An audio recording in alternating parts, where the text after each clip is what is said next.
What is up, everybody? Good morning. It's Sunday, and normally before the show, I'd still be sleeping or getting up and being miserable, but I'm not because we're here to have some fun with comics.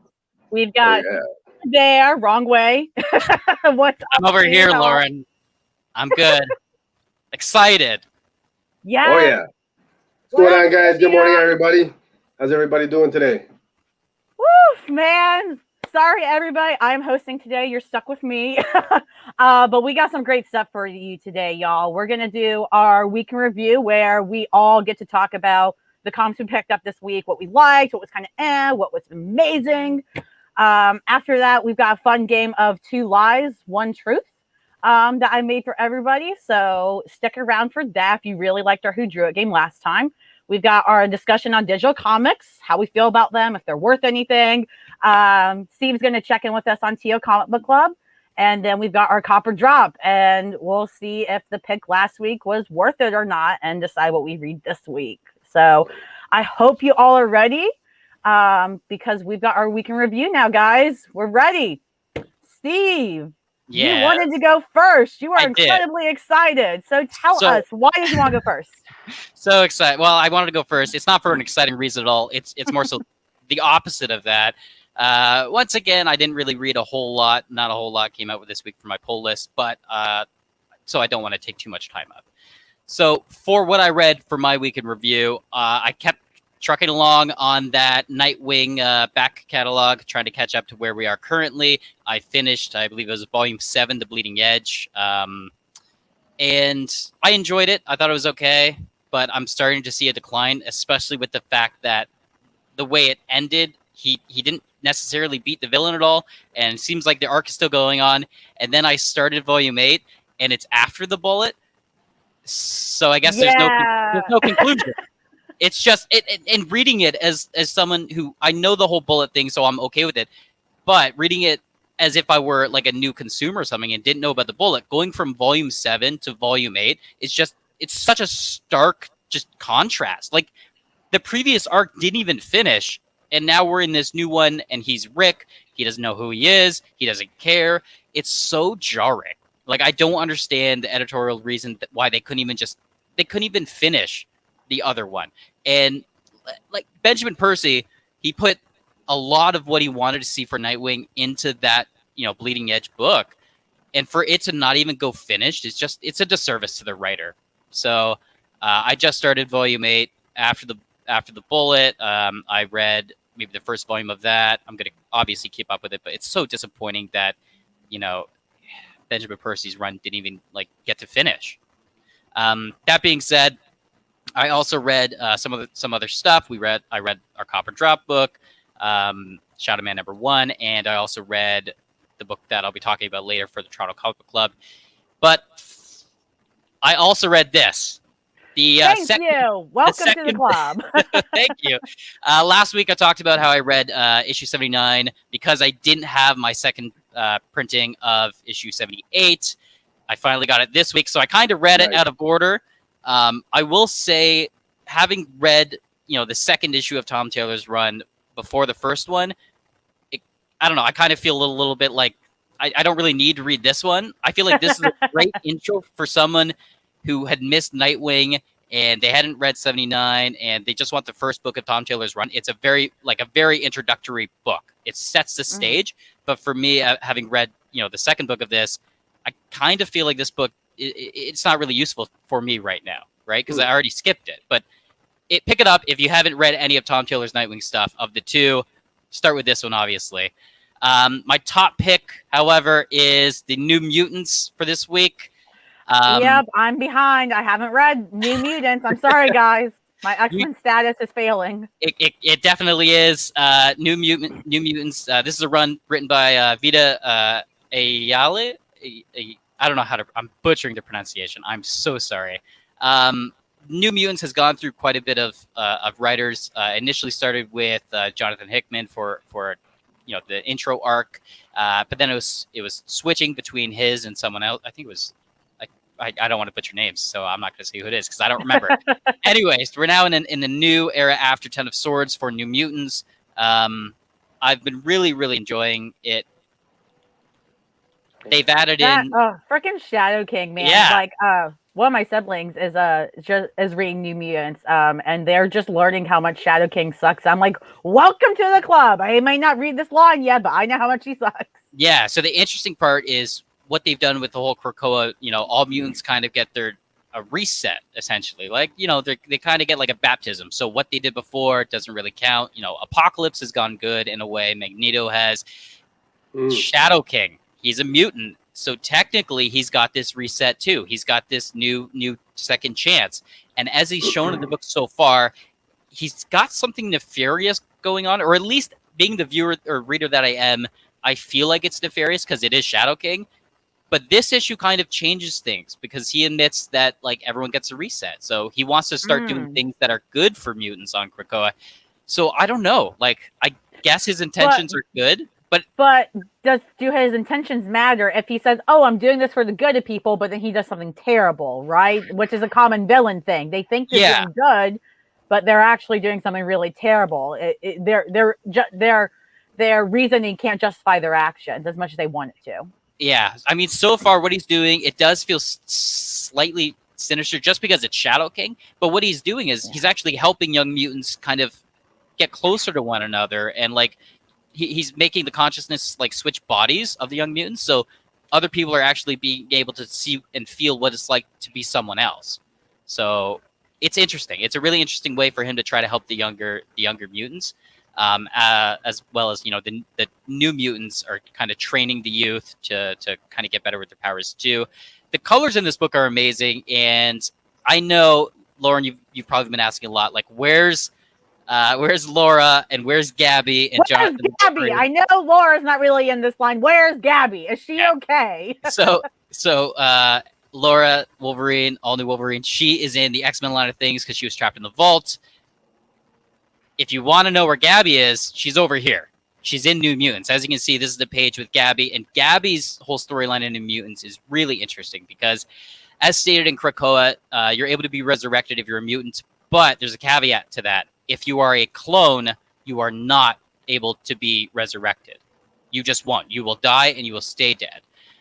That concerns Gabby a lot because technically she is a clone. Me.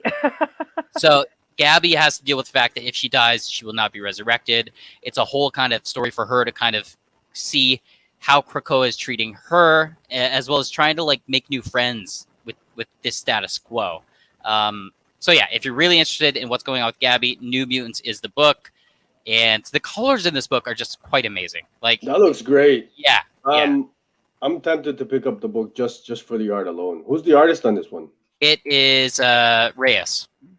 Yeah, I was gonna say, Sergio, this looks like your kind of art. You really like the style of art, like between David Mack and other things you like to pick up. Yeah, that looks great. It looks fantastic. Yeah. Would I be lost? I mean, how lost would I be?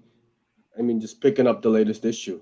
Do I need to start back at one or picking up this week? You'd be very lost because right now we've got two characters in Otherworld trying to find another mutant, as well as the side story with Gabby going. There's a whole lot of gears moving in this machine. So definitely start at number one then. Yeah, I would say so, or not even number one. You could start up with Vita's run, and you won't be as lost. Because it feels like each arc with a different writer, it's a different story or it's a continuation. But Vita's run very much is focused on like the not the Generation X, but I think like the younger mutants that were established during Grant Morrison's run. Okay. Yeah. We've got people saying here it's good too. So Steve, you're not alone liking it. yeah, exactly. So for that reason, it is my top pick. And that's all I have to say. Solid. I like it. You got me convinced to read it. I keep getting yelled at by others to read New Mutants, and I've just been behind. So, yeah, I'm definitely going to have to pick that up. Sergio, what do you have for us? I've got nothing. I didn't read anything this week. Sergio, you didn't do your homework. Come on. I'm going to cheat. Last week, Steven brought up an honorable mention, so I'd be remiss not to mention Berserker this week. Okay. Really good, man. It's fun. It is what it is, Lots of action. That doesn't sound fun, Sergio. That sounds like it is what it is. It is what it is. It's a book that's not reinventing the wheel, but it's just a lot of bloody, gory action, and issue number 2 went into Berserker's backstory So a little it's bit John more. Wick, So. but in a comic, is what you're telling me. Yeah, it's very, You watch it's very. it for the fun, killing, and chaos. That's it, It's though. a Keanu And Keanu Reeves Reeves. film Wasn't- in comic book. So Wasn't John Wick already a comic, or am I wrong in thinking that?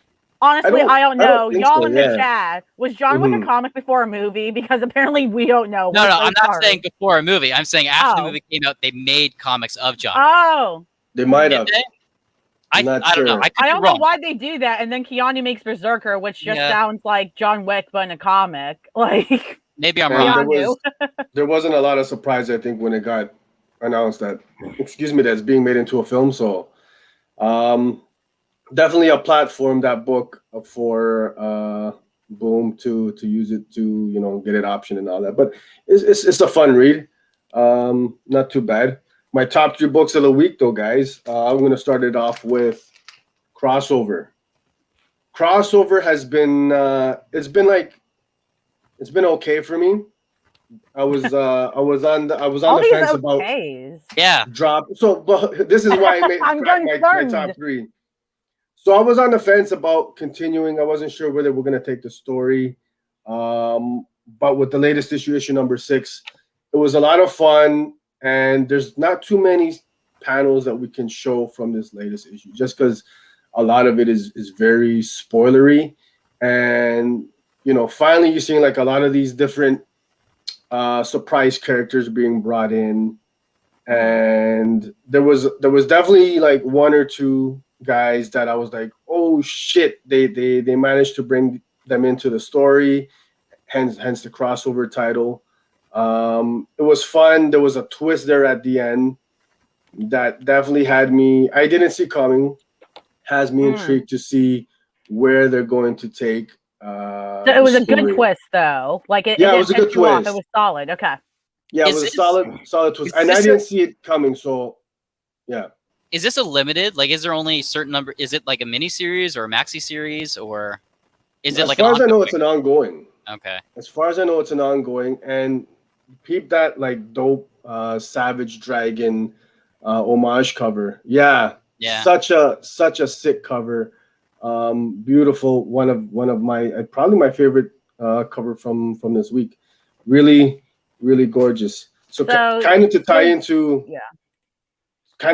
the crossover. Now, my second book that I'm going to really kind of talk about this week is God Country. I'm absolutely late to the train on this one, but I haven't read it, so it's worth it. Lauren, so good. Yeah. Okay. People tend to hype books up, that they love or whatever, and sometimes you get disappointed. A lot of hype with God Country, but it did not disappoint at all. I absolutely enjoyed it from beginning to end. This particular double page splash, when I flipped the page and I seen this, I was just, whoa, very cool stuff. It's a heart, it's I think I can talk about it freely. It's been out for several years. Yeah. The grandfather. If you haven't read it and you don't want to hear it, mute us. Yeah. I guess if you haven't read it yet, but We're if you haven't, sorry. Then yeah. So he's got like memory loss. What is that disease called? Alzheimer's. Dementia, Alzheimer's. Yes. There's different ones. Alzheimer's, and Valofax chooses him to be, I guess, the champion. So right? Valofax is the sword. I've read it, but for anyone who hasn't read it, okay, Valofax is the sword. I haven't read it. Why do we care about swords so much? Is this some King Arthur stuff? Like, kind of. I mean, it's like he's like Valofax is like the sword of all swords, like the god of swords. I guess you could put it. And so really at the heart of the story, this is a book about a grandfather fighting Alzheimer's and kind of mending fences with his family. They've got a bit of a strained relationship. So just really a heartfelt story, really powerful stuff. I'm not particularly into like the fantasy genre, which I'd say this is kind of in definitely in that realm. Mhm. But I can't find this. This was a book from beginning to end that I was just definitely completely into. Donny Cates, I think this is probably his biggest hit for a reason, right? So And then you have is this the start of his like crossover universe stuff? Like, is this the first book that kind of cements, from here on is when he wants to kind of connect things to, or is there a book that he's done before God Country that is also in crossover? I I'm not. I think this is the only book so far that's been kind of the other Donny Cates book that's been in his crossover title. Okay. So that's how my two picks of the week so far have tied into each other. But yeah, I wish I would have read this sooner. This was You like there was know, a bunch of people it's on Twitter and in the chats that yeah. have been recommending this to me and Yeah. did not disappoint. It's missing one thing for me. If you told me that a woman was wielding the sword of all swords, you'd have gotten me instantly. But I still want to check it out because regardless of the gender of the person, right? It seems like a good read. I've heard nothing but good things. Like I haven't Oh even heard yeah, any haters just for no reason go, I hate God Country. Because there's always haters that hate something that's popular, Yeah. yeah. I've never even heard one of those. So it I definitely don't think looks I've heard good. anybody like any kind of like critique against God Country. All I've heard is good stuff and for good reason. Very highly recommended book. My top book of the week though, I Breed the Body, number 4. Yep. Okay. Holy That shit. Thompson, man, he just does Whoa. some crazy writing, let me tell you. What is this Good book? and good crazy. Like, Man, what is going on with this book? What is it? so this is a world where mushrooms, where the fungi, it's a mix of technology with like organics, with Right. specifically with the mushrooms, and so there's advancements in the future. And yes, very very good, Ian. It's like it's my top book for a reason. I wish honestly I was better with words at times because this So this book to me is, if you take a look at this imagery in the first place, I've never read a book and I've felt like just kind of like a disturbed in a good way kind of feeling, just that's a good way to describe the scratching. series. Because I Yeah, read the first two issues. I haven't gone back into it. I read the first two issues. I liked the first one because it was disturbing, but a lot of what it does in this series, at the beginning at least, I don't know where it is now in the fourth issue, but they talk about the effects of like social media on people, and they make it literal between mixing organics with technology, like Sergio mentioned, and they examine that a lot through the context of social media and the impact that has, and how people use social media for their own power and gain and such, right? yeah, And that concept to me drew me in because I was like, I don't understand what's going on, but this is kind of crazy. So I have to keep reading it. And then the second issue for me dipped a little bit away from that. Like I can't remember. I need to reread it, but they explored different concepts and got away from that a little bit too much for my liking. So I need to keep up with it. But yeah, I mean, it's definitely like a real life horror, I would say, is how it's done. Like take a yeah. dystopian horror, but it's not the end of the world. It's just people are getting crazier with the advancements we make. Is that For is Humans that sure. make poor choices. is that a man cutting off his nose? It is. It is. It's heavy, heavy. Yeah, like Alex is saying, it's Jeez. heavy on the body. On the, excuse me, the body horror. And it does. This book touches on the dangers of kind of social media, and where potentially we're headed, right? Where we're I mean, kind of they just. they they weaponize social media in this. Like, imagine social media Oh, being a for sure. literal weapon, and people think like, "Wow, it's just social media." Can't no, like, I mean, it's already halfway being a weapon now. I would argue in real time, we're halfway there, and it's terrifying. And that's what makes this story so great is it's touching on those dangers, but it's mixing it with this. It's taking place in this mycelial world where mushrooms are at the forefront and fungi at the forefront of technology, right? Which So is crazy. so let me just kind of get this straight in terms of setting. This isn't like a post-apocalyptic thing. It's like current setting, Well, current time. It's I a think little it bit is. apocalyptic, I think. They kind of hint that something happens in this world, in the I believe Yeah, the body like world. something gets them to a point. Y'all in the chat, correct us if we're wrong, but we're we're pretty sure this is a dystopian series. It's not in current time and in its own world. Yeah. It's Yeah, reminding Al, me. I'll have to do that. You've convinced me. I trust you. You always have good recs.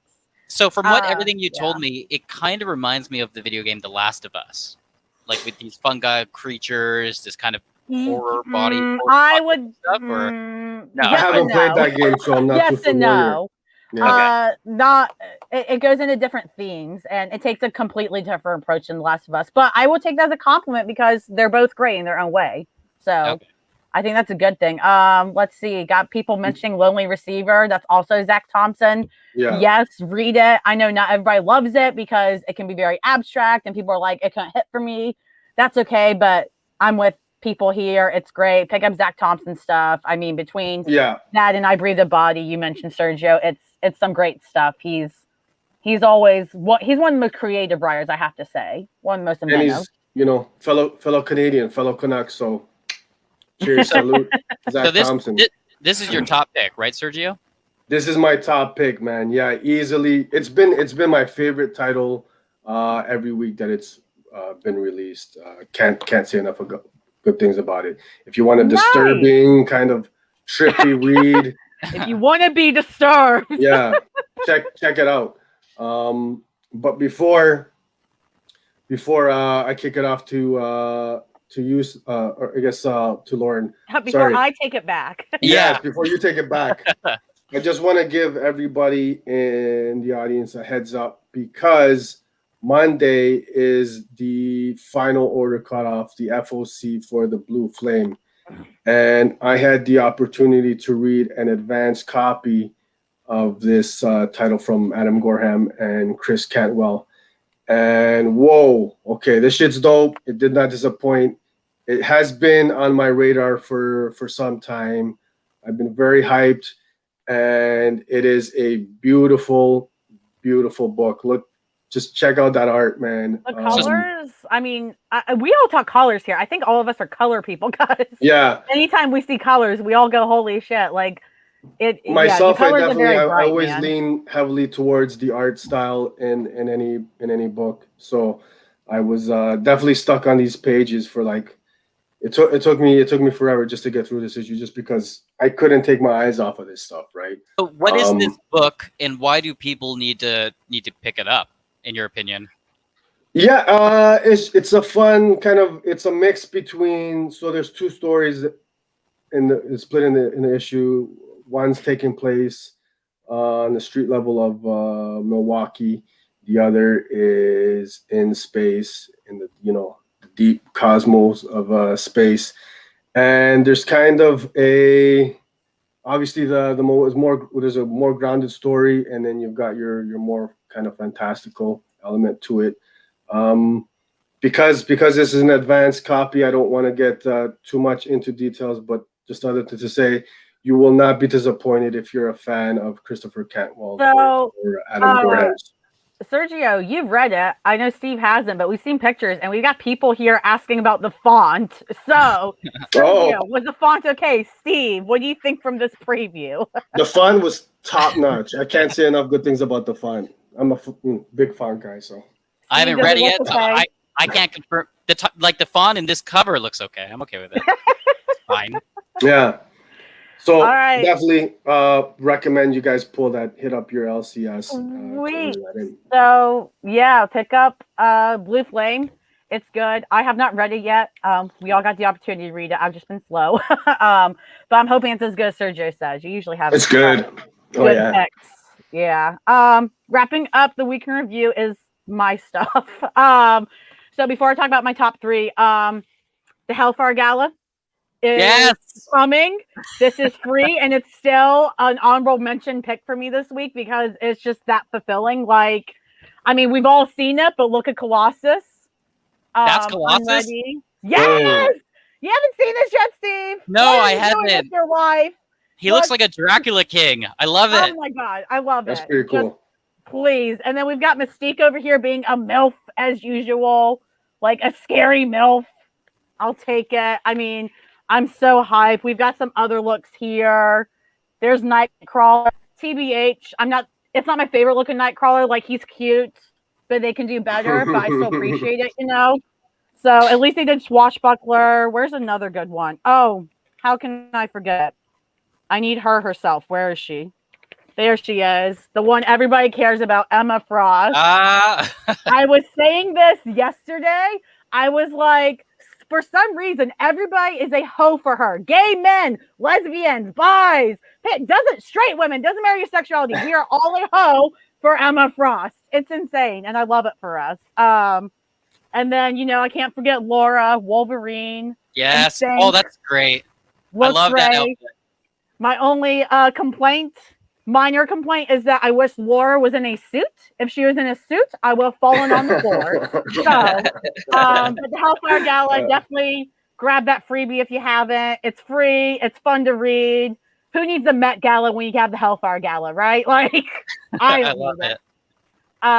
Next, I've got my third pick of the week, which is Harley Quinn. I think a lot of people are hesitant to read this. I've heard people aren't the biggest fans of the art, which I kind of get. It's not my favorite style of art. And people are also just like, I'm kind of tired of Harley. She's everywhere. I also understand that. But let me tell you, Stephanie Phillips, she is the writer on this, does an amazing job writing Harley's character. She perfectly balances Harley's brawler, crazy, beating everybody upside with her psychiatrist side. And I asked Steve to leave the dialogue on these pictures because they're non-spoilerly, so you're not going to get spoiled on plot. Don't worry. And because I wanted you to actually see how she talks about how Harley talks. I'm sorry. Because she references her psychiatrist side a lot, and the fact that she actually does know these things. Yeah, I mean, surprisingly, Alex, I kind of agree. Again, not my favorite style art, but it works for her when you read the book is the thing. So if you're like, these covers don't sell it for me, give the actual story a shot because it works, especially in the fighting moments and when she's talking to herself and her inner dialogue. It just works, man. And Stephanie Phillips does a great job with the dialogue and really knowing who Harley is as her own character outside of any relationship, right? Like outside of her and Joker, outside of her and Ivy, which I love her Ivy, don't get me wrong, but it's nice to see Harley be her own person. So I really enjoyed this issue. If I'm not mistaken, I believe the artist of this, Rosmo, they also did a Martian Manhunter book called Martian Manhunter Identity. And it's the same kind of artwork, but I feel like it may work really, really well. Like, it works well for Harley too because of the colors, but it worked really well for Martian Manhunter just because most of it was set like as a flashback on Mars. So the weird kind of body proportions worked out perfect for the Martians, like the bigger heads, like the bigger foreheads and stuff like that. It was great for the Martians. It really made it feel like an alien world, an alien planet. So I'm really interested in seeing how this artwork works for Harley Quinn. So far, the colors look amazing. Yeah. Steve, you're talking about the Steve Orlando joint, right? Yeah, I believe. Yeah, that's the one. Mm-hmm. Yeah, I'll have to check that out. I haven't read it, but hey, anything to give Martian Manhunter more attention. I love John Jones, that man. But yeah, it's a lot of fun, and I think this is a really great start for Harley to actually, again, be her own person because she's always attached to some relationship, and we just need Harley to just have some great fun. So Stephanie Phillips has been great. She does A Man Among Ye, which is coming back in a couple weeks, I think. Maybe this week. I can't remember. But that line's coming back soon of hers. And it's so fun. So pick it up. Give it a shot. Even if you're kind of tired of Harley, this does her justice. So give it a shot. And, you know, before I switch over, I see Dragon Ranger here wanting to see magic. I'm so sorry. You're right. We love Ileana. But her look here is not my favorite. I like the flames and such, but they could have done a little bit better, but I do love her, so it's okay. We love her. So there you go. And then Dragon Ranger, you got a copy of that Hellfire Gala coming your way.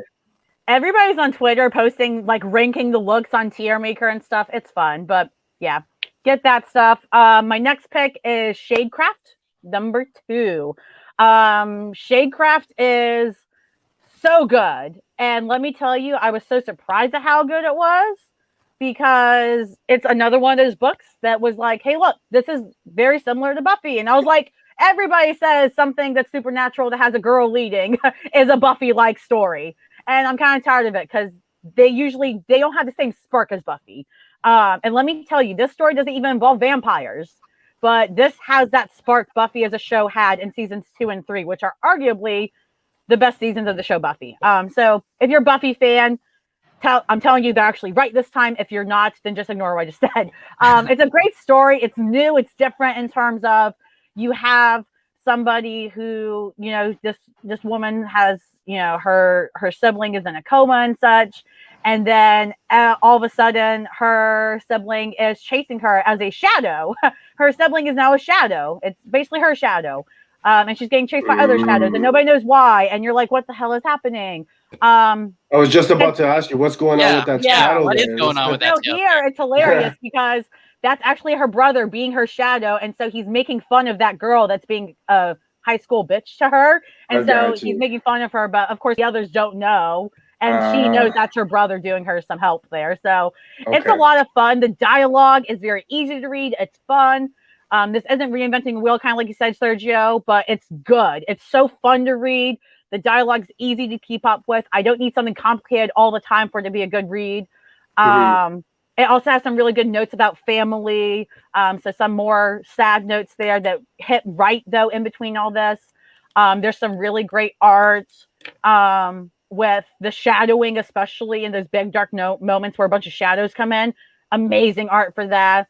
I agree with you, Elle. This is great because you can read it if you're my age. You can read it if you're 80. You can read it if you're young, if you're a kid. And I like stories like that. Often I like to read a lot more adult themed stuff because I'm an adult, but it's really great when something can hit adults and kids and still matter. So I was asking you before the show about Shadecraft. It was a YA title, not necessarily, but younger readers can. It's suitable for younger readers. Then, yeah. Yes. Yeah. It's I can't say enough good things about it. I wrote a review on it for the Wednesday poll. That's probably the best way I can do it. I spoiler-free reviewed the first 2 issues. Cool. It's great. So Skylar wants to know, do you know if it's an ongoing or limited? I don't know for sure. I'm honestly going to look it up right now because I want to know too. I didn't even think about that. I thought it was ongoing, but now I'm going to be sad if it isn't. Might be a Image, right? Okay. Yeah. I hope it's an ongoing because I really enjoy it. But yeah, I can't figure out if it is. I'll get back to you on that. From what I've seen, I kind of like the dynamic of the siblings. Like, it seems like they interact really well together. And, yes. Yeah. Yep. And again, even a lot of the story is just her in high school. And so for me, I get tired of high school settings because I'm like, I'm not in high school anymore. I'm past this bullshit. But it's written in such a way with her inner dialogue and then her brother being silly like that and stuff that it's still relatable and fun to read. So even when there's a lot of the high school elements mixed in with the supernatural, it still works. It doesn't drive me away. I'm not saying here like I only want the supernatural stuff. It actually makes me enjoy it. So but definitely pick it up. That's not your top pick though. Nope, it is not. My top pick for the week is actually a comic that came out in 2019 that I got for free at my local shop this week. I'm so glad I did. It's called Stronghold. Bruh, this thing is so fascinating in terms of its general concept and plot. So basically what's about is this dude kind of feels kind of lost in his own life, He's not sure why, but he feels kind of lost, and he knows that he has these abilities that he shouldn't have, and he doesn't know why. Like, he can breathe underwater and not need to come up for air, things like that. He ends up doing a couple of superhero-like heroics to help people and stuff. But he's not a superhero. He's just a dude that does nice things, and he doesn't know what to do with his abilities, Trying to figure out his purpose. There's this organization called the Stronghold, and this one woman, Claire, is a part of it. And she knows who this dude is, or who her organization, the Stronghold, thinks him to be. So the Stronghold is an organization that thinks this one dude, I can't remember what the term is. I'm so sorry. But basically, a a divine being. He has some title, but they think he's this divine being. And the situation with him is that he doesn't know he's a divine being, but they do. And the Stronghold specifically want to keep him from ever learning about that he's that divine being, because if he ever realizes he is this really big divine being, kind of like a Jesus level kind of divine being, then apparently that's going to mean the end of the world. Once he knows his true abilities and form, he will cause the end of the world. Okay. So the Stronghold wants to keep him as unheroic as possible. They want him to have the most boring life. So every time he does supernatural heroics, they go, oh, crud. Like, we need to make sure he doesn't do this again. There's a rival organization, I think called the Trinity or something like that. I'm probably getting that wrong. But they are the rivals to the Stronghold, and they want him to realize he's a divine being. So they will lure him to heroic situations and try to get him to use his abilities, because the more he uses them, the closer he gets to realizing who he is. And let's just say by the end of the issue, without complete spoiler, even though it's an old issue, you figure out if he's that divine being or not. And you see proof towards whether or not he is. It's so cool. It's such a fascinating concept to me. It's only a limited series that happened back then. It's 5 issues, I think. I bought the volume 1 off eBay, the trade. So hopefully I'll get that soon. It just blew me away with how original the concept was to me and how cool it was. Like, I wasn't expecting it. So maybe my expectations were low, but I freaking loved it. Aftershock puts out good titles, so I'm not surprised. Yeah, it's yeah. Woof, it's good. I like the intensity. I usually don't go for the religion-esque war things, but I'm here for this. Right on. Topic of the week. Nice. Yep. So that's our weekend review, guys. Let us know what books you got this week. We'll try to see some in the chat. Let us know if you agree with our top picks or not. We're going to go ahead and go into our game for our second segment. 2 lies and 1 truth. I'm excited. Yes, so I did make this. Full disclosure. These are things that happen in comics. The ones that are the answers, okay? I did not write them. I do not support them. I do not support all of them. So please know there are some terrible things that we might talk about here. There are a couple things that might be sensitive to people in terms of like sexual comments made in comics, things like that. So if you're sensitive to things like that, or mentions of abuse in comics between characters, there's only like 1 or 2 that mention that. It's not direct, but if you're sensitive, just full caution to yourselves. I don't want to actually cause anybody to get fully triggered or upset, so full disclosure. 2 lies, 1 truth. So, and for everybody in the audience, in the chats, you guys got to play along. Yeah. Right? Yes, please. I suck at these games, so you guys got to help me out, man. I'm not. I took an L last week with the last game. So you guys gotta, if anybody in the chat wants to be our scorekeeper, let us know. That would be really helpful, because we get really into this, but we'd love to know who actually wins. So as it says here, 12 questions. Each one contains absurd things that happened or could have happened in comics. 2 of them are lies and 1's a truth. So each question, we're trying to figure out which one actually happened. The person who guesses the most truth wins. Some of the lies, I did my best. There's been like 80 plus years of comics. So if I put in a lie and you're like, hey, I know that happened in a comic, correct me in the chat, because 80 years worth of material to go through. So number 1, we're going to start it off just chill, relaxed. And in 1999 one-shot, Harley Quinn ends up A, gaining superpowers, B, sleeping with Bruce Wayne, or C, having 5 children with the Joker. So this is in 1999. So that's a hint for everybody here. What do y'all think? A, B, or C? I mean, 1999, that to me, that wasn't really far off of when she was introduced in comics, because that's close to when the show came out. And, in the 90s, I feel like they demeaned a lot of women. So I'm going to say C, having 5 children with the Joker is the one truth. Okay. That's your truth? That's Sergio, my truth. what's your truth?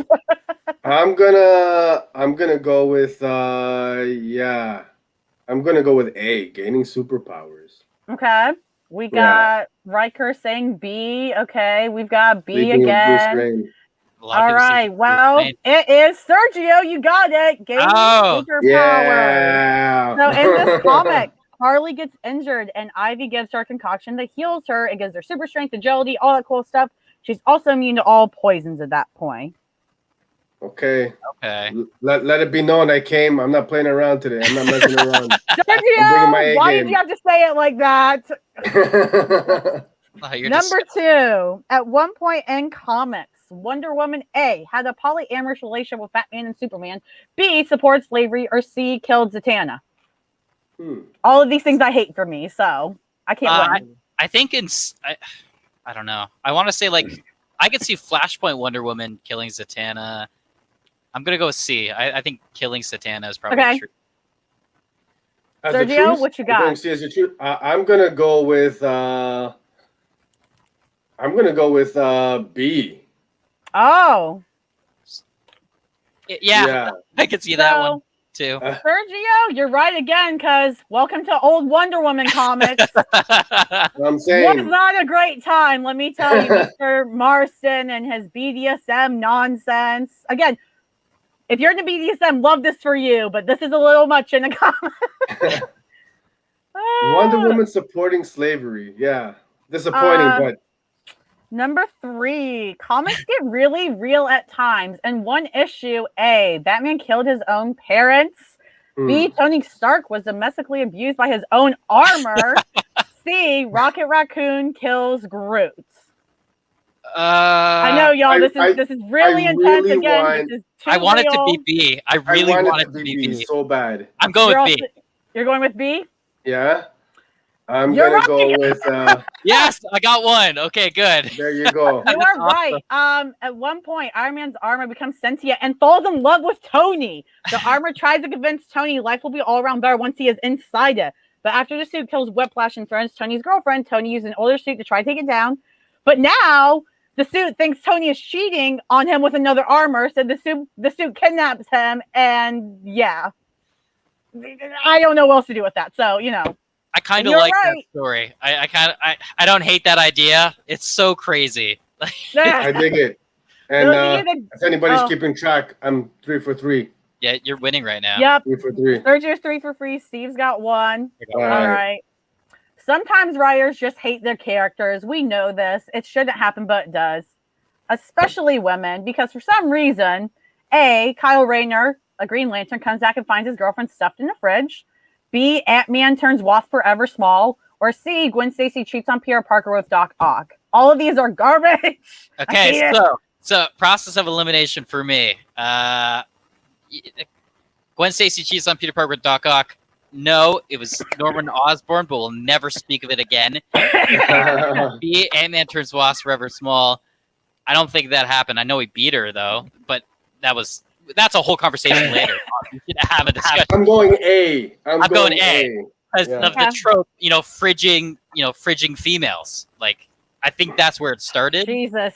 Let's not make that thing, Steve. We're not bringing it back. But you're right. In Green Lantern 54, there you go. Kyle comes home. He finds a sweet note to look in fridge, and yep, he finds his girlfriend's corpse shoved and chopped up. It's a disgrace. DC, why did you allow this to happen? Stop it. Stop that. All right, we've got a comic cover that actually happened. Did the Punisher get on a dinosaur, a jet ski, or on the moon on a cover? Let's make it lighter, guys. I'm good. I People definitely in the chat. What y'all think? Yeah, this is a tough one. I'm gonna go with see, the Punisher's been on the moon. Why not? Oh well, I do. Ooh, I was gonna say jet ski, but now that I'm thinking about it, I think C. I think he was on the moon for a crossover or something. Steve, you're just trying to ride my heat. I'm like 4 for 4. He shouldn't be riding your heat because he's wrong. Okay. Ainer in the chat is correct. It is a jet ski. He's just cruising through life being the Punisher. He's hanging out. I love that though. Yeah. Speaking of covers, sometimes editorial lets things slip that you think they wouldn't. What did they let slip on a cover at one point? Wolverine sexualizing Nightcrawler, which, come on, gay. Captain Marvel, check out Spider-Woman, more gay. And, oh my God, yes, please. The Atom admitting he didn't shrink his, So tough thing to admit, Adam, tough thing. I think I know what you're talking about for A. I've seen an image. It's a particular image. I'm not sure if it's a cover though. but I know it. I know that image exists. So I'm gonna say A. I'm going with A as well. I see There that you happening. go, riding Steve this time. But you're Yeah. right. Yeah. Okay. And it's even better because in an interview, the artists and writers literally say, "Yup, that's completely what we intended," and Marvel just said, "Have at it." Apparently, Yeah. so Okay. I have that comment for a reason. It's fun for me. So unfortunately, though, writers and artists aren't always afraid of writing socially unacceptable things. Like bad enough, you get ostracized from society for it. Who had an incestuous relationship at one point? Captain Marvel and DC and Mary Marvel, T'Challa and Shuri, or Quicksilver and Scarlet Witch. I hate this. Oh. Hate Okay, it for hold me. on. Are we talking main continuity 616 Quicksilver or Scarlet Witch, or are we talking different universe? All these questions apply to any continuity unless said otherwise. All these C. questions. I'm saying C. It's Okay. Ultimate Quicksilver and Ultimate Scarlet Witch. They went at it. Definitely C. Yeah. Wolverine hid in a bush and watched it all because he's a creeper. Yup. Yeah. And they also hint in that line that Wolverine's their dad, and that happened. Jeff Loeb, apologize. Apologize, please. You owe us all it. Yeah. Jesus. Everyone, the Ultimate Universe is wild. If you haven't had a chance to read it, just for how insane some of the stuff is, just get into it. Some heroes really come in muscles and guns is swinging, and some other things. Like the Hulk has an extra hole in his pants for his.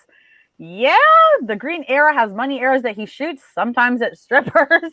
Thor uses Mjolnir for help in the bedroom. Which one actually happened? Thor uses Mjolnir for... I'm manifesting B because that's too dope not to. That's got to be true. I want it to be true. I want it to be the money arrows. I'm also writing. Yeah. You know, it's not.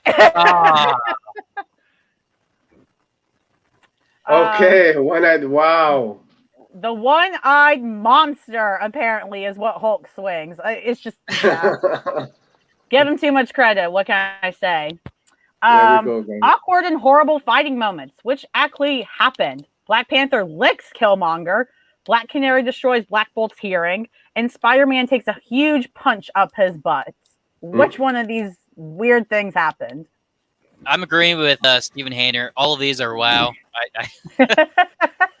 You said absurd things, Steve, so I did my best. They're very. I don't know, man. Spider-Man takes a huge punch up his butt. It's so outlandish. Like, I want it to be true. Seriously. I am going with the real one is going to be A. Okay. Yeah.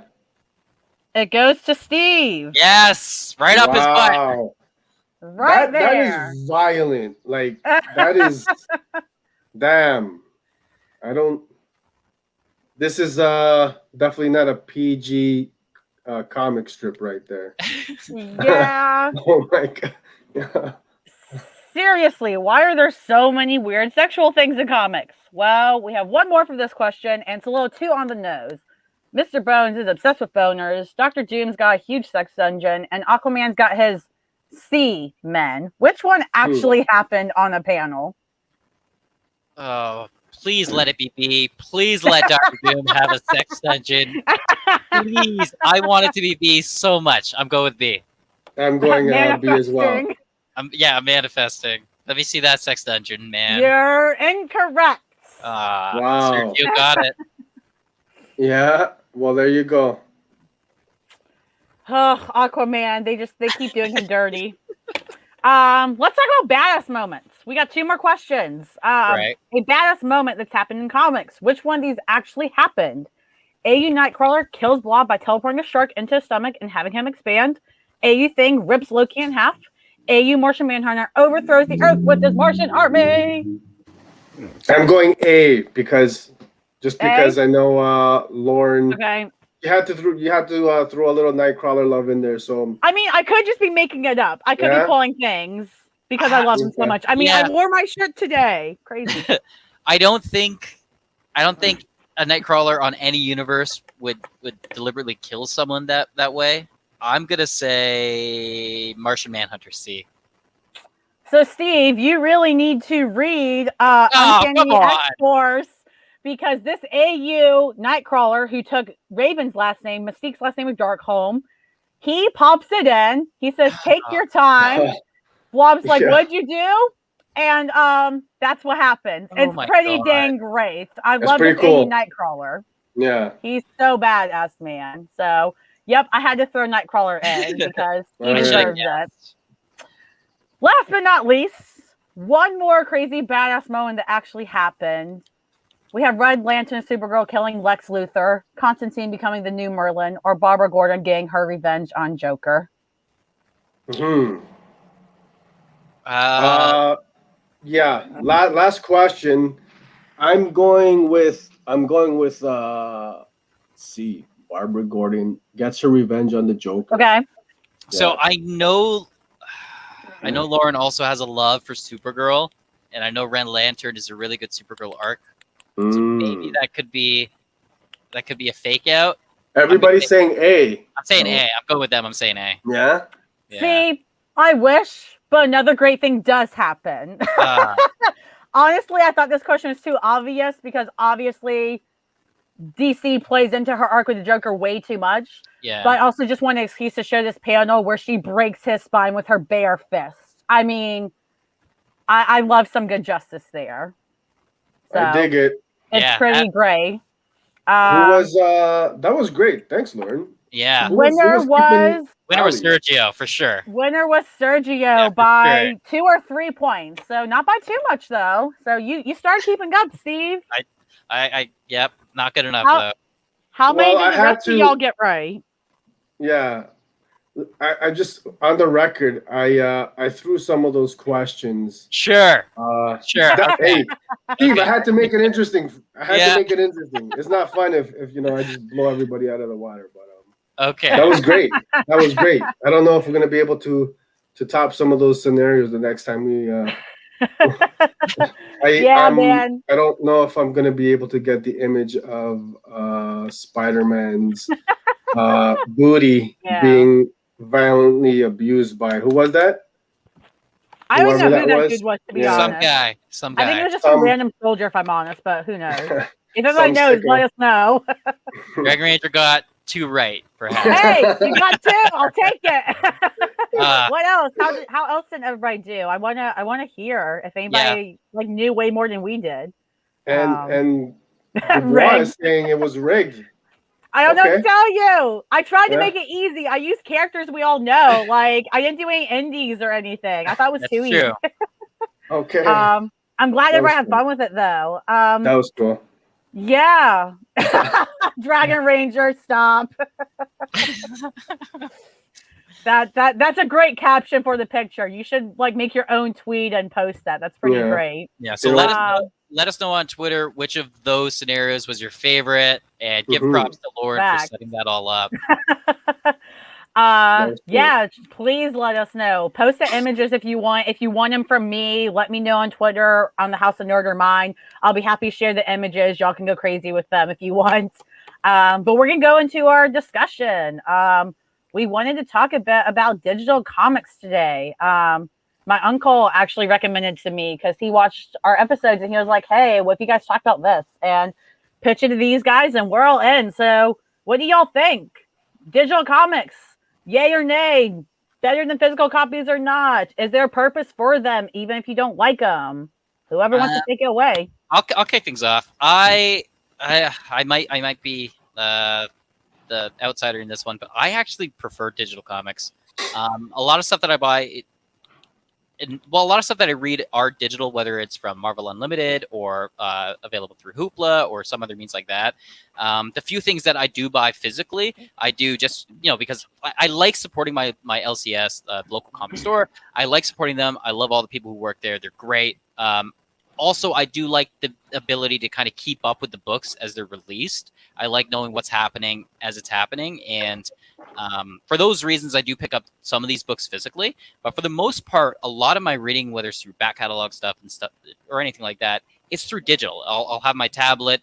And something that I do like is it's just the image, the coloring. A lot of the comics I find, they end up looking better. And for me, they end up reading better digitally rather than physically. I know sometimes when you're reading a trade or even an omnibus, depending upon how it was bind together and put together, you lose some of the stuff in the gutter, right? And some of the stuff, like a 2-page spread, you lose the impact of the 2-page spread. Whereas if you're reading on a tablet or your computer or something, as soon as you get to that 2-page spread, it just, wow, like it's right there. There's no seams. You're not getting cut off. You're seeing the full impact of that 2-page spread. And either, you tilt your tablet or you, whatever way you're reading it. I feel like it allows more of an impact to read the story.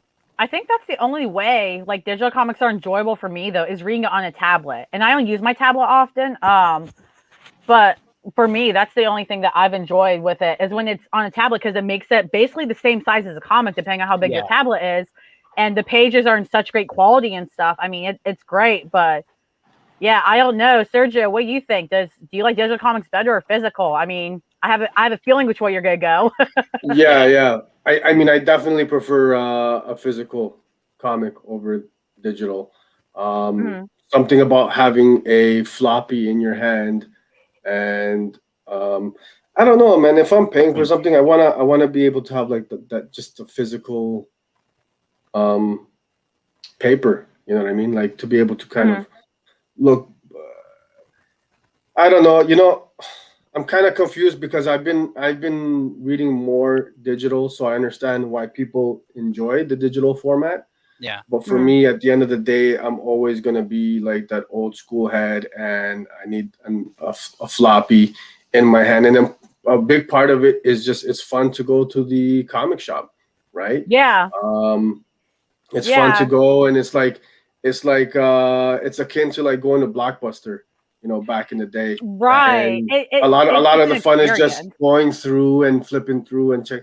Oh, I didn't know anything about that, and then maybe picking up something that you wouldn't normally otherwise grab, right? So for you, is it that experience of it? Is it the whole experience of going, talking to people, picking it up? It's definitely part of it, man. Yeah. I'm like a kid in a candy store when I go to my house. Yeah.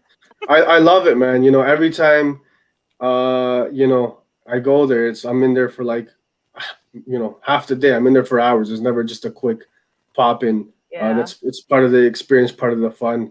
But in terms of just like the actual comics themselves, I like to hold the book in my hands. I like the feel of the paper, the smell of a new book. It's like that new car smell. That's I love what the whole thinking. Bagging and boarding process. It's cathartic for me. So everything about the physical medium, I enjoy. There's nothing for me. There's not really any kind of downside or con. I think for me, the con and downside that I'm seeing personally is the books are piling up. Like they're bagged and boarded.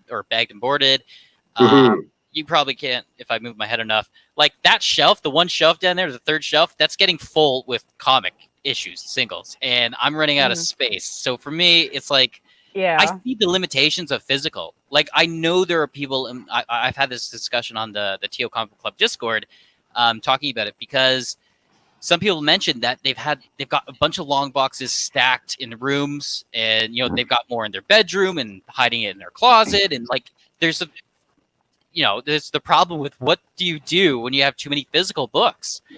Sure. I'm looking at things like I've seen people actually get individuals bound.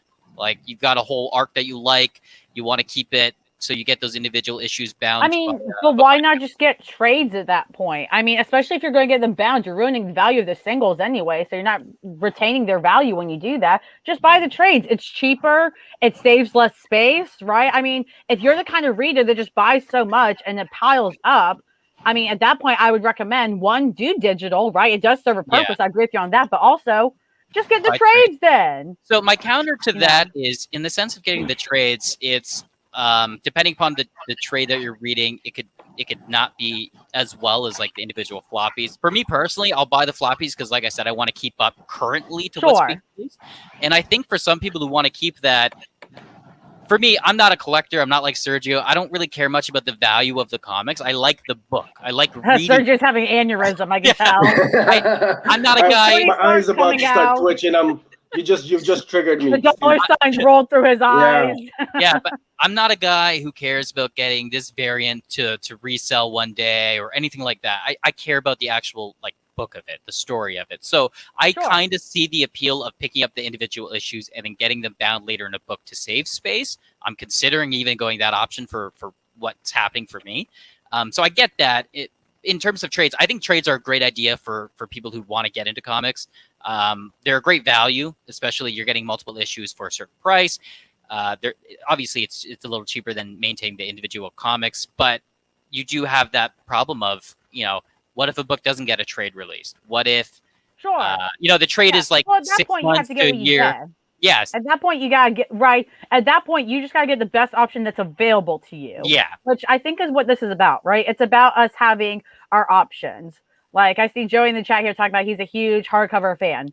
Some people are big omnibus fans. I'm not a big omnibus fan, not because they're not pretty. They're gorgeous. That's the only reason I get an omnibus, though. For me, omnibuses aren't good for reading. They're too big for me. They're just, it's just, I need it in smaller formats. That's why I like trades. That's why I like singles. Like, I love our floppies, and floppies do retain value. So for important books, I prefer the floppies because it's so cool just to have an original of that issue, whatever importance it has to me or others, right? It feels more worth it to me. It has more sentimental value. And a lot of times people talk about worth in terms of value and this and that or convenience, right? Steve, you're on the convenience route. Yeah. Sergio's more the value. I'm on the sentimental. And I think Sergio's a little bit more there too with me in terms of if I can get a giant size X-Men 1 ever in my hands, even just hold it. I don't even need to own it. If I get that single floppy in my hand, I'm going to freak out in the best way possible just because I know it's an issue from when it originally came out. That's so much cooler than a reprint or a digital, right? It just depends on who you are. But I think at the end of the day, I love what Joey said here, and I've been holding it. I'm a comic core, and I'll take it any way I can get it. I think Joey's right. I will take it any way I can get it. If the only way I can get it is digital, it's personally not my favorite. But I'll take it. If it's something I truly love that has sentimental value to it for me, I'm going to get the physical. Why do you think I got all the covers except one with just the Pixie cover, I think, of Way of X? Because I love Nightcrawler. I didn't get it because, all these are my favorite color. They're not all of them. Mm-hmm. But to me, Nightcrawler has sentimental value, so I threw my wallet at them. You just wanted to have the physical copy in your collection. Yeah. Yeah. I totally get that. Another aspect is for me, sometimes, not always, but there's every once in a while, I'll grab a book just for the cover art. Yeah. Right. So it's having the physical book. If I'm not getting it to read it, right? I'm getting just for the art. I'm a fan of the artist or what, like the Jenny Frison Wonder Woman variants that she was putting out during Wonder Woman's Rebirth run.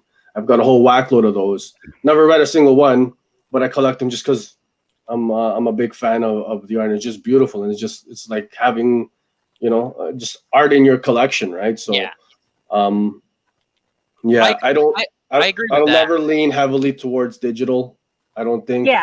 I'll use it more. I'm starting to use it more often, right?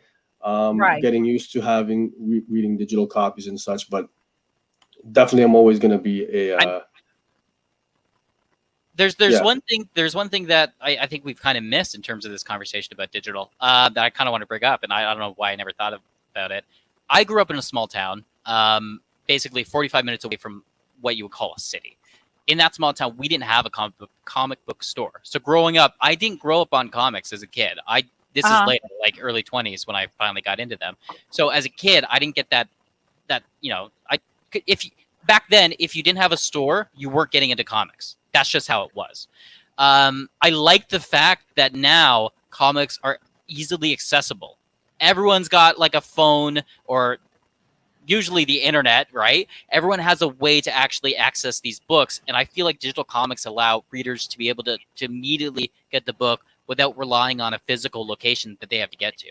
If a kid or a teen or something like that doesn't have the means for transportation, or, the local comic book store is, 50 minutes away or an hour away from them, I like the fact that they're still able to get into the story. They're not left out. It's an easy, accessible way. All they do is of access, right? Sometimes that's what it boils down to. They go somewhere, you click buy, and immediately you can read it.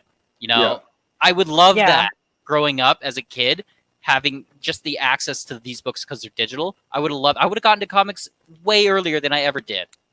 Mhm. Right. Yeah, and I think that's a good point. I think in general we can all agree that we have our preference, but they both have a purpose, right? Yeah. So whether you want the physical, whether you want the digital, it doesn't matter which way you do it, other than as long as you're able to enjoy it in some format. And I think that's the best part of digital comics is they offer you to enjoy it in a format if that one works better for you. And again, like you said, ease of access. I mean, we all talk about, like we invest our money in comics because we're able to, but there's a lot of people that don't have the money to invest in comics, and getting a subscription to something like Marvel Unlimited or DC Infinite, and they read things 6 months later or whatever. I mean, that's the way to do it. That's how they catch up on the backups. And I support that. I'm all for that because comics are supposed to be for everybody, right? They're not just supposed to be for those of us that have money to throw at variants and stuff. We just want to be able to enjoy them. Yeah. And you know what, speaking like on the financial side of things, do you guys feel that digital comics should be priced perhaps cheaper than physical copies? Yes. Should it be I the think same? so. I think they should be cheaper. I really do. Yeah. They're not taking the time on a to Wednesday's print them. new release, they should be Like $1 cheaper or something. yeah. Like, there Yeah, should- because and I right mean, now it's the same typically price, right? As a not physical always. copy. well, it Not depends always. on the place, right? For like Yeah, a I new mean- release, say like Marvel or DC or Image, they're pricing their digitals for new releases. I don't at know the if they same are, price but point. if they're pricing them the same, then that's stupid. Like Yeah. they should. I agree with Steve. They should be like $1 cheaper because here's the thing: it's not because I want to pay the writers or artists less or creators on it. But they're not taking the time to print them. They're not using the money to have to print each copy and send them out, ship them. So it should be like a little bit cheaper. But again, I don't want that to take away from the creators. Let me make that note because at that point, my concern is that the publishers will argue, well, if we sell $1 cheaper, then we have to take away money from the creators. No. You do not take money away from the creators that make these comics. You take the hit for that, Marvel. You're so big, you can take the hit. DC, you're big enough, even though you're struggling. You take that hit. The creators deserve to get paid. Yeah. Oh, absolutely. I mean, there's no argument there. I think where the difference in cost should be is in the manufacturing of the physical book versus a digital, right? Yeah. There's the cost is significantly different. So that's where the price point maybe should be coming from, the difference, right? Yeah, I think if like new releases are priced, less expensive than a physical, I might maybe be more inclined to, at least more often to grab a digital copy. Yeah. So wrapping it up, Steve, final thoughts. You're for them, it sounds like. I'm absolutely for them. I like the ease of access. I like the ability to let someone be a new reader without going to a comic shop. Can be scary. Like it really can be, because they're depending upon the shop, depending upon the people running the shop. We know about this. Like there's like a comic. Oh, and we especially know if you're a woman, by the way. Do you know how many times as a kid I was the only woman in a shop, like young girl, and how I often got like just looked at weird for being the only girl that actually knew who the X-Men were and like kept up with it like crazy. It all depends on the location that you go to and the people there, right? And that is scary. It can be a scary experience actually getting your first comic from a shop. If a comic reader could just pick it up digitally and read it, get into something, and then maybe they want to do physical or something, they don't have to deal with that anxiety of going to the comic shop and being judged or whatever because they're not like a true comic reader. Yeah. Or they're just getting into it. Like, I like that it's ease of access. That's my kind of point on that. Absolutely. Sergio, final thoughts? Final thoughts. I'm always going to be an OG physical copy in my hands kind of guy. So that's where I'm at with that. And I'm right in the middle, like my sexuality. I see both your points. There you go. I agree. Digital comics have a purpose, ease of access, but also I'm definitely a physical copy girl. I mean, just for me alone, I read comics a lot better staying in my bed, physically holding them. The tablet's still a good backup, though, and it definitely has a purpose. So digital comics, if it works for you, I think we're all in agreement. Do it. We're not here to bash them. We just all have our own preferences, and I think that's incredibly valid. Cool. So let us know your final thoughts in the chat, y'all. If you guys have other thoughts or anything last second you want to say on the But yeah, I think we're going to move into Steve catching us up on TO Comic Book Club. What did y'all read this week? This week, thank you for leading me in, Lauren. This week we ended up reading Black Canary and Zatanna Bloodspell, written by Paul Dini, art by Joe Quinones. I'm probably butchering that. I'm sorry. Overall thought, it's not that good. I like the dynamic, or we all kind of like the dynamic of Black Canary and Zatanna. We feel like that should be explored more, but this is not the book to do it. There are two very different tones that are clashing throughout this book, and it doesn't make it an enjoyable read. But that dynamic, like the plot is okay. It needed to be edited. There are things that should not be happening in that book because it feels dated when it's only I think 2014.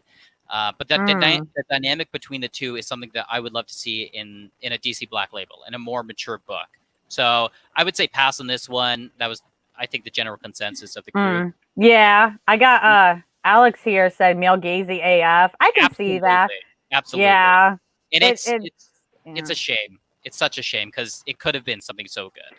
Yeah, I mean, this team up. How do you screw up this team up just by being a creep? Like, why would you do that? It's such a good team up, and I want it to be good. It's very disappointing. But next week we will be discussing a comic event, one that we kind of touched upon in the previous weeks on this show, House of M, written by Brian Michael Bendis. Big Marvel comic event. Oh, I might have to hop in on that. If you can, you can find us on Twitter. Find us on Twitter at TO Comic Book I don't even know if I'm available. I'll have to see. At TO Comic Book Club. Join us on Twitter, and then from there you'll find the link to the Discord. The discussions happen every Saturday at 3 p.m. Eastern Time. It's a voice chat. You don't even need to do anything to your face or anything like that. Just we want to hear your thoughts. So next Saturday, 3 p.m. Eastern Time, join our Discord where we will be discussing House of M. When Bendis didn't completely suck. Exactly, yeah. According to a lot of people. So it'll be interesting seeing how that book is. Solid. I hope I can be there. I might just have to pop in late because I work till 3:15, so I'll just pop in on my drive home maybe. Because I want to hear people's thoughts on that. So our last segment, and Sergio's favorite, look at him grinning. He's so ready. It's Cop or Drop. Last week, I did not win again. One day I will win, but I didn't that time. We read Shadowman 1 this week. And we're going to tell you whether we liked it or not, whether it was great, in between, and we'll tell you if it was worth the cop or the drop. So... Steve, if you would like, tell us your thoughts on it. Was it worth it? What'd you like? What didn't? What was Lauren, I'm so sorry. I'm so sorry because it was my choice, and I gave it to a man who didn't really sell this book at all. He showed the cover to me. Bunn. He showed the cover to me, and I saw Cullen Bunn, and I thought, ooh, this will be amazing. I'm so sorry, Lauren, because if you had chosen Robin 1, we'd be having a better discussion, I think. I don't know, man. Okay, for me, this was a first issue, right? Mm-hmm. But it didn't read like a first issue. I have no idea who this character is. I had that feeling too. Okay, I'm not crazy for that. Continue. Like, I have no idea. Like, this feels like a reboot or something, but I don't know any of these characters, and this book doesn't do a good enough job explaining that to me, especially with that big number 1 on the cover. If it's a number 1, I expect a certain level of thing. I expect you telling me who the character is, what their motivation is, the setting, like the powers, all of that should be on day 1 of issue 1. Like if you're reading issue 1, you should not be lost saying who's that guy, why is he doing this? What are his powers? What's happening? I felt so lost reading this that it felt like 101. It felt like issue 101 than issue 1. Yeah. It's a disappointing issue 1 for me. Well, and I'm wondering because I had that feeling too, and I thought it was crazy for it.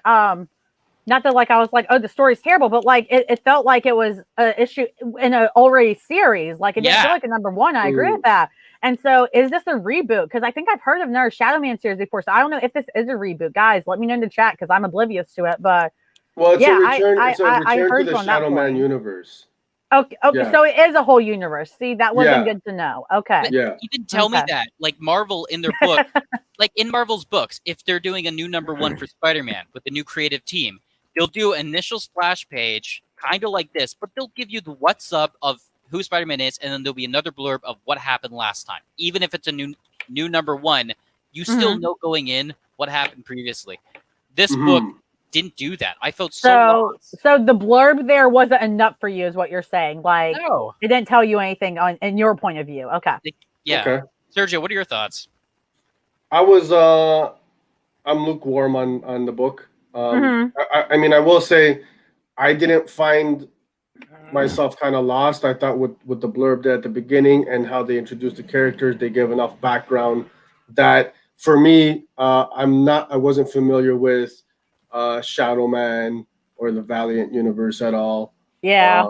But I mean, so I'm not familiar with it, but I didn't find myself kind of like having those thoughts of, oh, it seems like we're in the middle of a current run or something like that.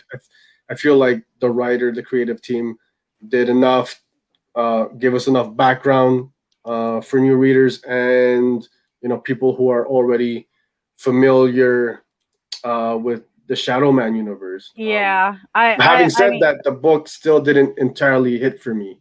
Yeah. Yeah. I mean, I hear both your points. I mean, I was with Steve number one. Again, I didn't want to say it at first because I was like, I'm gonna get shot for that. But yeah, I agree with you, Steve. Like to me, it read like something I should already know about. And for me as a new reader, that's not helpful to me, right? But I can see why people, if you know the Shadowman universe, you like this because it really seems like just a continuation of that universe. Yeah. So and the art is great in this. I mean, number one, the art's phenomenal. Especially those blood splatters and stuff, really cool. But I mean, I'm also so I want to acknowledge that and say it has great qualities to it. But yeah, this didn't hit for me. I mean, I was just like, I'm not invested. You didn't get my interest. I think for people that were invested in the Shadowman universe before this, I think you love it, and I think that's very valid. For somebody as a new reader, this isn't friendly to new readers. This isn't a great number one for for new readers, So yeah, it didn't hit for me, and I felt bad because I know a lot of you in the chat are saying you liked it, which I love that for you. I know a lot of people in general liked it, but yeah, it didn't hit for me. Yeah, I think if you're coming and you're already a fan of the character, I think this is probably something that the fans of Shadowman they're gonna enjoy. But for me, if end of the day, if I'm not gonna continue to pick up the series, it's a drop for me. It wasn't bad. It didn't kind of pique my interest. Yeah, and I think that's valid. I think it's important that we also remember when we choose to drop a comic, it doesn't have to be something we hate or something that's awful. It just is a hit. Steve, what about you? Sergio's saying drop. Yeah, I kind of agree with him. I said what I needed to say. It doesn't feel like it justifies the number one. I'm lost as a new reader. Drop. It's a drop for me. Yeah, I'm sorry to y'all in the chat that really love this book. I mean, again, I feel bad, but also we got to be honest with ourselves and what we all like, right? I'm going with drop. So our official House of Nerd decision, especially if you're a new reader trying to pick up this number one, it's a drop. If you are, I think we can all agree, at least if you're into the Shadowman universe and you love it, this is a solid read. It sounds like, especially people that know the universe in the chat, I hear y'all, but we're all going to say as new readers and not too familiar, drop it, unless you want to get into the whole Shadowman universe. So it's our first drop, guys. I mean, how we feeling? It hits different when we can't say we love it, right? It does hit a little different. It's a little word. It's harder, man. But again, no ill will to the creators or anything. It just wasn't for us, y'all. So let us know if you agree or you're disappointed in us. And at the end of the day, take the hit for you. At least you guys know we're gonna keep it 100 with you. We're gonna keep it real and honest. And we're not always gonna love everything. And we're not always gonna agree with each other. But it's all good. If you loved it, More to you. More Keep power to reading, you guys. obviously. Yep. Keep reading it, man. Keep picking it up. Keep supporting the creators. But Tell us when it gets extra good and rub it in our faces later. Be like, why did you drop it? You were all wrong. Please yeah, go for sure. it. Full Definitely. force. But yeah, so I'm excited because now I get to pick the book this week. So now these two get to try to convince me. I even had Sergio being like, hey, Lauren, where are you? What other stuff do you like? And I was like, I'm not giving that away, Serge. You got to figure me out. She made it tough for me this week. Yep. So we're going to see what they have for me. I'm hoping some great books. Steve, do you want to pitch to me first? You want me to go with first? An actual pitch, or do you want Sergio to go first? You tell me, man. I'm just here. I can give you an actual pitch, okay? All right, let's go. Oh, throwing a little bit of shade there. Okay. My actual pitch. Ooh. Broken Souls Ballad. Okay. By Scout Comics. I know Sergio likes Scout Comics. Lauren, I picked this for you and for me personally. One, the cover looks amazing. It looks like a retro kind of 80s. I love it. The cover looks. I can't tell if it's a person, a dog, or a bat. I can't tell, but I like it. It looks like a dog and a girl. But the reason this is important, Lauren, is because one, it's dealing with teenagers, young adolescents, right? Okay. Two, it's dealing with them getting experimental, possibly mutant powers. Okay. And it deals with them getting together, learning about their abilities, and growing together as a group. Interesting. Sounds an awful lot like a book you and I both love. Broken Souls Ballad. Teenagers, mutant, possibly powers, learning these powers. How can you not want this? Okay, I'm intrigued. It feels like too much pandering to me, but I'm intrigued. Hey, I gotta sell.